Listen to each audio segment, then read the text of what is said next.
in all of their sports broadcasting days. We are thrilled to be joined on the line now by ESPN and NBC Sports play-by-play broadcaster Mike Corey.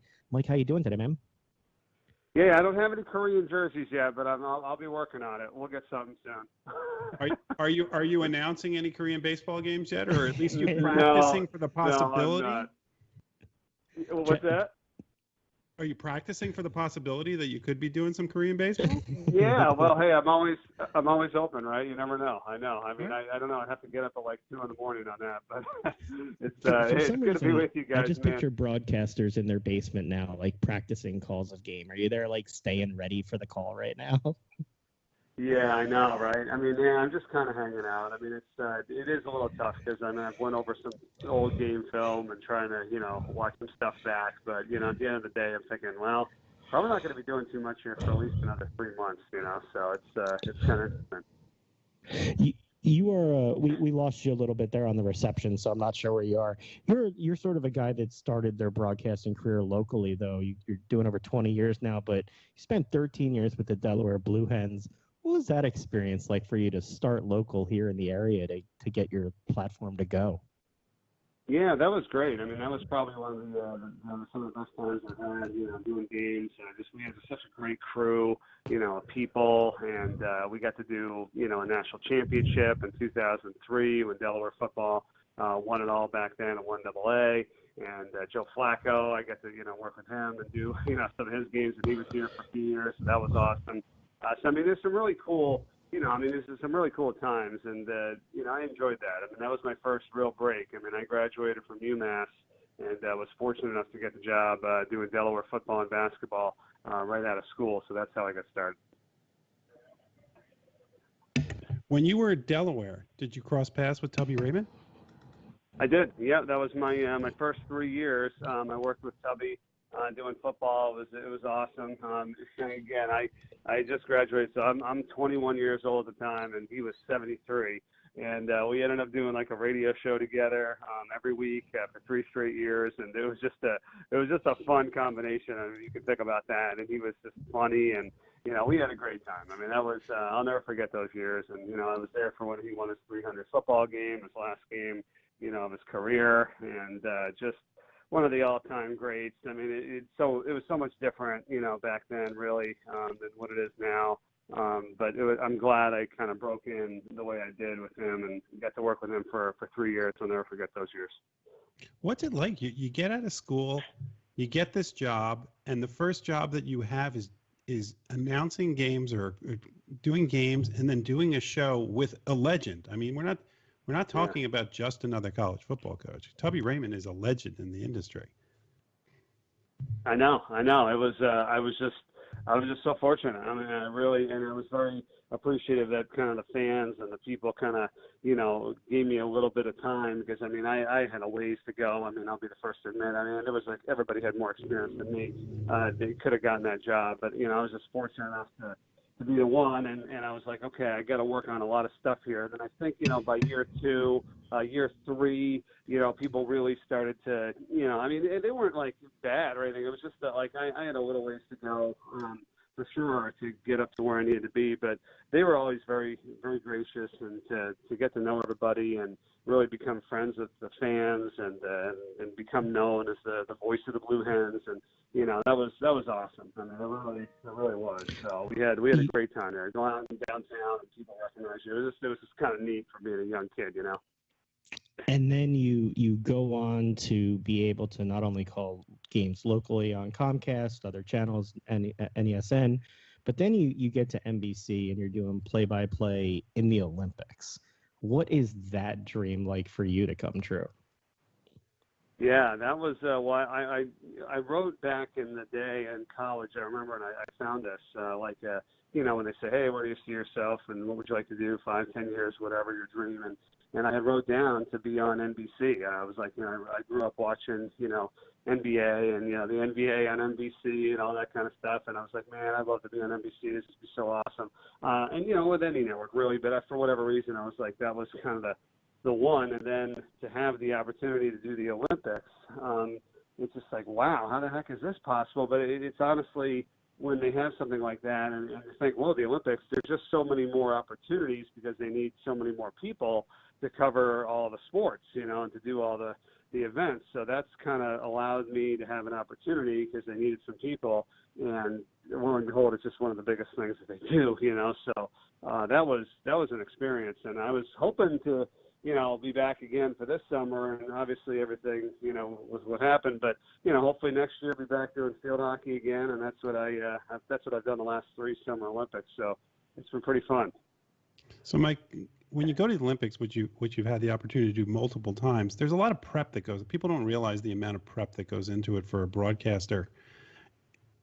What's it like for you to know that you might have been doing it this summer and then have this long delay? What do you do during this period of time? Do you talk to the athletes at all, and what's their reactions if you do?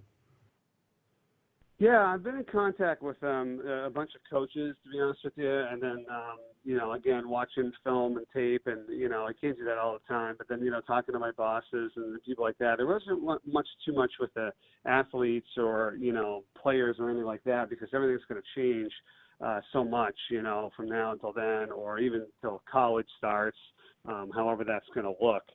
But you got to find a way to do a bunch of things that you can that would help get you ready and put you in a good position when all this is, getting better. I mean, I've really tried to take this time to, improve on some things. And again, everybody's got a different story, right? I mean, I really sympathize. And, there's people who have their jobs. I mean, there's people that, who've God forbid lost loved ones with all this. I mean, this is serious, and I don't want to minimize that by any stretch. But with the time, and some people are working harder, but for many of us, I think we have a little bit extra time, right? So I've been trying to utilize that to just be better mentally, physically, eating better, running, working out, calling more people, staying in touch, and developing good habits that I want to carry on when this gets better. I don't want to do it just because it's now and I have more time. I want to be able to be better so that when we do go back to working harder or whatever we're doing, I've developed some great habits that, turns me into a better person moving forward, Yeah, you're making us all look bad, actually. So I saw the other day on social media, you were talking about getting swole and talking about protein shakes and stuff. How did you get into that? And please stop, because then the rest of us are going to have to do that. Well, you know what? I'm on it. Yeah, I know. So I'm just. I mean, to me, I was overweight. I was like, I wanted to lose weight and I wanted to be better and I wanted to eat healthy. And when you're on the road and you're doing all this stuff, it's really tough. I mean, it's like when you're in, and when you're out, you're out. When I'm not doing it, and just whatever, and you follow that path. So I was like, I've been looking at every little thing I'm kind of doing, and I don't want to be one of those people like, oh, I'm on a diet and I can't have this and that. Like, no, because I want to live my life and be okay with having some stuff once in a while, going out and have a drink, whatever. I'm not going to be like that. But for right now, I'm trying to assess everything I'm kind of doing and think like, is this even good? So I got to the Power Bar thing and I'm like, you know what? They're all just bad for you. Like they're all bad. They're all processed junk in there. And I found a couple that only had a few ingredients and those taste like crap and they're not even, healthy anyway. And I'm thinking to myself, I can't do this anymore. I know I'm going to be on the road and I might need something. So maybe if it's a last resort, but I'm like, let me get some protein shakes, and get better stuff. And maybe I'll take something else with me, some nuts or whatever on the road, and figure this out. But I just came to it. I was like, I'm not doing it. I'm going to just have my protein shake in the morning. I'm done with the Power Bars. I just bought a box of like 20 protein bars. So you're telling me I got to toss them now? My brother John actually did. It was so funny. Normally I get a lot of advice and information from him, and I kind of follow his lead. I talked to him and my sister-in-law, Kim. They live in Connecticut. And Kim goes, no, Mike, John was in the kitchen, and he literally threw out these Cliff Bars, the Cliff Bars she's had there for a while. I'm like, what are you doing, John? She says, no, Mike said they're not good. We can't, the protein bar, no, not doing it anymore. Well, if Jeff goes and throws out all of his protein bars, I'll let you know, Mike, that you've influenced another person and converted them. Before we get to the state of sports today going forward, I did want to ask one other thing that you called. I mean, look, you've called everything from college football to MMA to rugby, but you call something that I've watched every year as a kid growing up on ESPN a lot, the lacrosse finals and that weekend around Memorial Day. What's that been like for you? Because I always thought that was so cool. Yeah, thanks. No, that's actually kind of how I broke into ESPN, is with lacrosse. I mean, I was doing it on Comcast Sportsnet, CN8, in Philly for a long time, '08, '09, '10, and my agents were able to get my tape to ESPN, and they kind of picked me up to do lacrosse in 2011. So that's how I really got my start with them, and then I transitioned that to basketball and football. But I do love lacrosse. I mean, I think it's a fast sport. It's fun. There's goal scoring. It's outside. It's intense. I mean, there's hitting. There's, the rules aren't too bad. I mean, once you learn it, it's really not that difficult. I think, it's a niche. There's not a million teams. You get to know the coaches, the players. It's very local and regionalized. So I'm kind of on the East Coast mostly with it. And I think I wish it would just kind of take off a little bit more. I know it's getting big in the high school level, and everybody says, oh, it's one of the fastest growing sports, but there's only like 75 Division I teams throughout the country, and really hardly anything out west. So until, someday we're like the Pac-12 or the Big 12, just all of a sudden start sponsoring and having lacrosse in all their, schools, then maybe it'll get a little bit bigger. But I really enjoy it, and I look forward to it. I did all the way up to the quarterfinals a couple years in a row. There you go. Done the Final Four, but yeah, the quarterfinals have been, and then the first round of the playoffs, and they've been fun. I mean, it's really exciting, and the people I get to meet too are just former outstanding players and coaches, like some of the best in the business. So going back to current day, you're obviously watching, like the rest of us, with uncertainty as some of these leagues start to talk about trying to reopen, all different plans. From a broadcasting side, what are you preparing for and expecting to be in stadium for games, to be in studio, which you've got some experience with from the Olympics? How does Mike Corey prepare for the unpreparable right now? That's a good point. So I'm expecting, and again, everything's, changing, whatever, but I'm expecting that we're gonna start up again in the fall. I mean, I'm really hoping that. I really believe that. I think, that the games will figure out a way to come on. I mean, the pro sports are going to start to try to come back a little bit. I'm really hoping that they're not going to just go, we can't do this. So I'm expecting to be doing college football, hopefully on time, in the beginning of September. I'm also expecting there not to be really any fans in the stands. I think that's going to be how it's going to have to start out. Nobody for still a little while is going to want crowds of thousands of people, and I'm sure some places may do it, but I just think about it personally, people are not going to do that. I don't know about that, so I'm expecting not a lot of people in the stands for a while. I'm hoping by the end of the year or start of early next year, we kind of go back to what we expect. So those are the two things there. 3, I do expect to be there, like on site. We do what's called a REMI model now, like on ESPN, where I'm there, our analysts are there, and camera people and all those people are there. But like producers and directors and all that are back in Bristol or the headquarters, and then we can do games remotely like that. There are some, like you said, where everybody's in the studio, where it's just the camera people and whatever filming it and kind of shooting it back to us, and that's not a great model because we're not there. We can't, really be involved as much as we like to be. So I hope that doesn't. We've done a few of those, but they're trying to, I don't think they try to do a lot of those, and I don't think that's a great model unless it's something like the Olympics or a major event where you can't just send everybody over to it. But personally, on specific games like that, I expect to get started in September. I really hope we're back. I don't think there's going to be a lot of fans. I hope I'm going to be there, and we're just going to broadcast it. There'll be a lot of people hopefully watching because, not everybody's going to be at the game, at least to get started. So that's my belief based on what I know and see now. And, of course, it's all subject to change. Well, you've talked about how the fans will likely not be there, and I agree with you. That's how it's going to start. But part of the experience, even watching on TV, is fan reaction. I can tell a lot of times whether or not a ball's going out on a home run by the reaction of the fans before they actually show the ball going over the wall. But what we've heard was Joe Buck said the other day to Andy Cohen that it's pretty much a done deal that the networks are going to use fake crowd noise in the games when there's no fans there. Is that something that you want to see, and what's your reaction to that?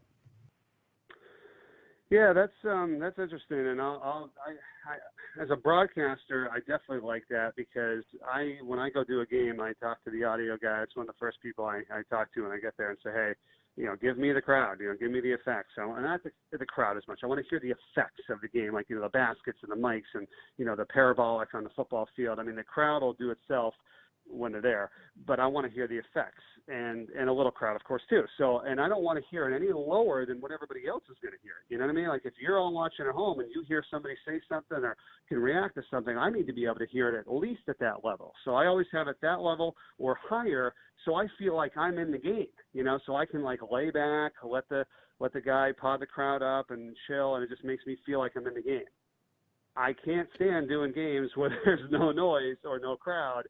And I don't think a lot of people of us like that, because the ball's just bouncing, nothing's really happening. So I fully support that, because, one, it's a better experience for the fans in general watching. Like, nobody wants to not have or hear anything. And two, for me, I don't think I do as good of a job if I don't feel like I'm in the game and hearing crowd myself, So I think that's just going to have to be something they're going to have to work on. I don't want to fake it, though, like if just crazy noise if nothing's good is happening.